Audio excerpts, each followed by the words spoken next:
So he finds me on Twitter. We go down there, we meet, we hit it off, and he offers me to come down there the summer between my junior and senior year of high school. And I go down there and I live on a comics couch for 3 months, my entire summer break. I go down there and I'm doing 9 to 11 shows a week. I'm going to the malls, I'm passing out free tickets, I'm hanging posters up to promote shows. I'm going in to the comedy club at 3 p.m. to like practice my set while he throws tennis balls at me and honks horns and jingles, anything he can do to distract me to a very Mr. Miyagi. That was part of the training regimen. Exactly. And I think to this day, I think it helps me keep my composure in the pocket. Like I'm not thrown for a loop when somebody yells out something. Typical exposure therapy from a psychological perspective. Right? Exactly. That's a way fancier way to say it. Yeah. Oh, that's cool. So So how did he know to do that, do you think? That's smart. I'm not sure. He's a fantastic guy. His name's Gary Abdo. He's very prominent in the comedy community. He's helped out a lot of people starting out their career. Like he was very prominent in Chappelle's early years. He was like a late teenager, Earthquake. Right, so he's probably seen people thrown by hecklers and so forth and by trouble because you can't get knocked out of your groove. Well, his comedy club down there was called the Uptown Comedy Corner, and it was notoriously known as like one of the harshest comedy clubs in the country. It was a tough environment. Like they either loved you or they would boo you off stage. Oh yeah. So for me to go in there as a kid, yes, you have the novelty of like, he's a kid, give him a chance. Right. But only so far. Yeah, so you got to get them in the first couple of minutes. Otherwise, they're not going to sit there and watch you do 5 or 10 minutes. They don't have that patience in them. So I go down there and I get trained in like one of the harshest environments possible. And in doing that, I meet more comics who are coming through the club. I would pretty much open for like anybody that came through the club down there. I met a lot of comics who lived out of LA. So then when I went back to high school for my senior year, I knew I didn't want to go to college. I knew comedy was what I wanted to do. So I flew out to Los Angeles and I took the CHESP, the California Proficiency Exam, which in certain states, it's kind of like college where you have to have a certain amount of credits to graduate high school. The CHESP is essentially a test you can take at any time that basically tests you out of high school. You've learned everything you need to learn. Oh, really? Oh, yes. That's a great option. It's fantastic. So I flew out there, took the test, came back. I had to wait like 2 weeks for my results, but I had a good feeling about it. So I was just going to school for 2 weeks and just like sleeping throughout class. I wouldn't do any of the work. I wouldn't take any of the tests. How old were you at that point? I just turned 17, maybe I just turned 17. I was maybe still 16. And so that's after you came back from LA? Yes. Right. Came back from taking the test, waiting for the results, got the results back at like the first week of January, moved out to my friend Eric Griffin's couch 2 weeks after that. So I was about like 4 or 5 months early from graduating high school, moved out there, lived on his couch for the first couple of months. Then my manager at the time, his son graduated film school. He moved out to Los Angeles. I stayed on his couch for the next year.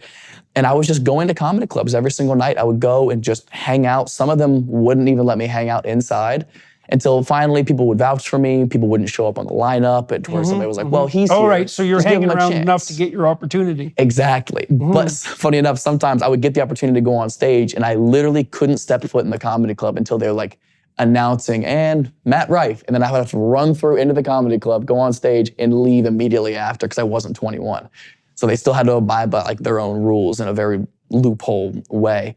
And in doing that, I just kind of stayed consistent in the scene. I was getting more and more prominent stage time. I started to book smaller and smaller, turning into larger TV appearances, which was some Disney stuff that led to a bunch of MTV stuff.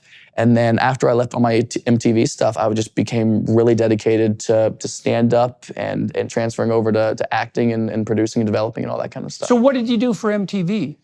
My first thing I did on there was Wild 'N Out. I did 4 seasons of that. I was like the youngest cast member. It was right after Pete Davidson left there to go do SNL. They needed a white guy, and I happened to fit like that exact mold. Went on there, learned so much. So that's a very strange diversity hire. Oh, of course. Yeah. We're short of white guys. Yeah, let's call Matt. Never He's hear white. it anymore. No, that's not a likely diversity hire. But it could not have been a better learning experience because I was a very insecure, shy kid, and I was going on a show with comics. This was the revamp of Wild 'N Out. This was after Kevin Hart, D. Ray Davis, Corey Holcomb, all these amazing, Cat Williams, all these fantastic comics had left the show, and they rebooted it with a lot of comics I knew from the Atlanta scene who were monsters. Carlos Miller, DC Young Fly, Chico Bean are all killers on stage. And I had to compete with that. And I knew I couldn't, but I at least had to hold my ground. And in doing that, I just went through the gauntlet over there. Like everyone at that show turned me into a man with confidence on stage. And I'm so grateful for that. I can't imagine I would have gotten that experience anywhere else. So I did a few seasons on the show, and the show was fun. I enjoyed my experience on there, but I had a very niche role to play. Every joke I said had to be about me being the white guy on the show. If I ever tried to step out, that's a very constrained. Yes. routine. Anytime I try to step out of it, people will be like, "What are you doing?" And I'm like, "Oh, I thought I was going to do like a clever joke." And they're like, "No. Do the thing you're here to do." And although I enjoyed it and I had built a little bit of a name for myself, I was like, "This isn't what I want to do." That's an interesting set of constraints, right? I mean, it's a very tight set of constraints, and one of the facts that emerges from the literature on creativity is that you tend to get creative responses when people are constrained very severely. Best example I know of that is, so there's a Japanese poetry form known as haiku, which has very strict rules. Well, MIT nerds set up a website decades ago now that was devoted to haiku that could only be about the luncheon meat spam. And there's like 50,000 haikus. There's literally 50,000 haikus online in the online haiku spam archive. And they're hilarious, but partly they're hilarious because, well, it's bad enough that you have to just do haiku because that's like pointless and constraining to begin with. But then to restrict it even further. So specific. Well, it forces a kind of wit. And so I can imagine that having the constraint of only being able to make jokes about being the white guy must have also been one of the things that sharpened your wit.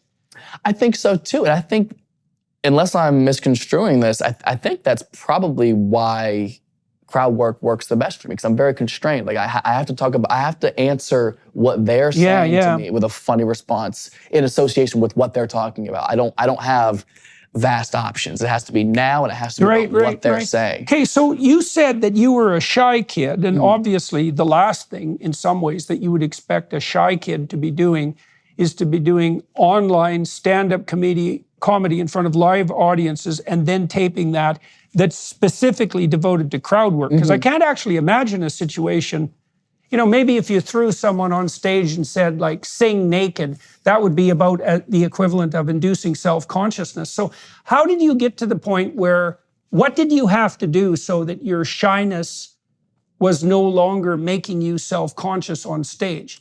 And how is it that you orient yourself towards the audience so you don't become self-conscious when you're, now you'll become self-conscious because we're delving. No, not at all. So I'm curious about how you keep yourself not focusing on whether or not you're being funny, for example, when you're interacting with the audience.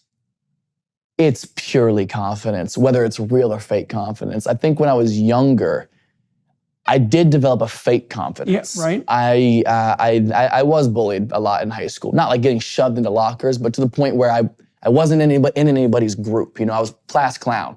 I was the butt of a lot of people's jokes, which didn't hurt. At least I tell myself, but I think that's where you learn to deflect, right? You have two options in a moment when somebody makes a joke at your expense. You can either laugh along and play into it and go with it, or you can be embarrassed and everybody sees you're embarrassed, which is even more embarrassing. Yeah, right. That just invites further abuse. Yeah. So I think growing up, I developed this sense of false confidence where I went, hey, if I also make fun of myself and I get in on your guys' joke, it won't hurt, or people can't tell that I'm upset. Why people false, think it doesn't bother me. Because obviously, so I'm going to challenge your supposition that was false. Well, because the thing about being funny is that if you're false, you're not funny. And if you're not funny and you're being bullied, you're just going to get bullied worse. So you were obviously, it seems like you were able to generate responses that were witty and that were funny. But purely a defense mechanism, I think. It wasn't for the point of like, oh, I hope I get a good joke off here. I think it was, I have to deflect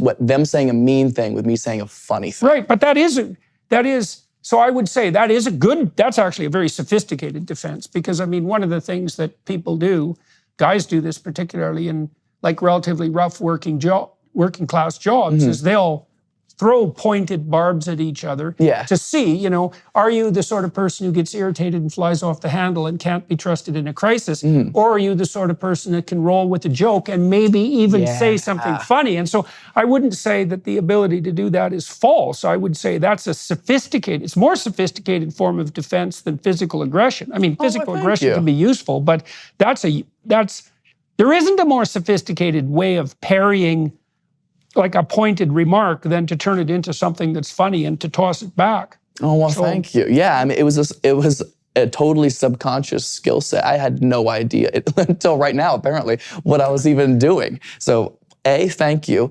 And B, I think it starts then, and then the longer you do stand up, you realize you're funny. Eventually, you do realize you're funny. Chris Rock talks about this all the time when he talks about when comedians can't tell a joke on stage and it doesn't work. After a certain point, you know you're funny. You're just not saying your joke correctly to where the audience perceives it the way you want them to perceive it. So you don't experience moments of global doubt. Exactly. It's localized. Exactly.